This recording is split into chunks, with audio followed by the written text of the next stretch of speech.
કીધું કે તને ભાર ઉપાડવામાં વાંધો આવે છે, તને ફાંસી આપીશ, તને મૃત્યુદંડ આપીશ, આવા અનેક શબ્દો રાજા બોલી ગયા. ત્યારે જડ ભરતજીએ બહુ સુંદર વાત કરી કે રાજન, આ તમારો ભાર મેં ક્યાં લીધો છે? એ તારી ખભા ઉપર પાલકી છે ને?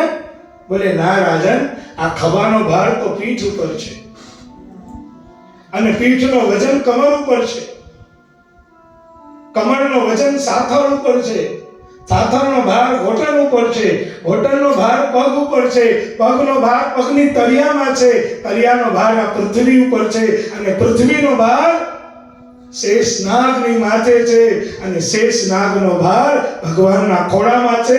બધાને ઉપાડવા વાળા તો મારા પ્રભુ છે, હું કોકને શું ઉપાડી શકું રાજન? બધાની જવાબદારી તો પહેલા जवाबदारी उपाड़ी रखी है. मैंने आपको कहां उठाया है? आपको तो मेरे परमात्मा ने उठा रखा है. राजा रोगन ने थયું कि जे ब्रह्मज्ञानी गुरु ની પાસે જાઉં છું, આ તો પરમ જ્ઞાની બ્રહ્મગુરુ છે. આમ ધડાડ ઠેકડો મારીને પાલખીમાંથી બહાર આવીને પગે પડી ગયા, અને પગે પડ્યા પછી ગુરુજીને વિનંતી કરી કે મહારાજ તમે કોણ છો? राजा जड़ भरत कहते हैं, राजन તમે પૂર્વ જન્મના હરણ છો.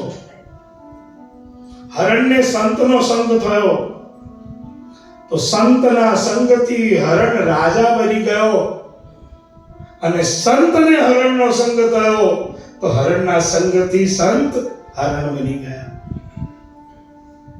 સંગનું બહુ જ મહત્વ છે.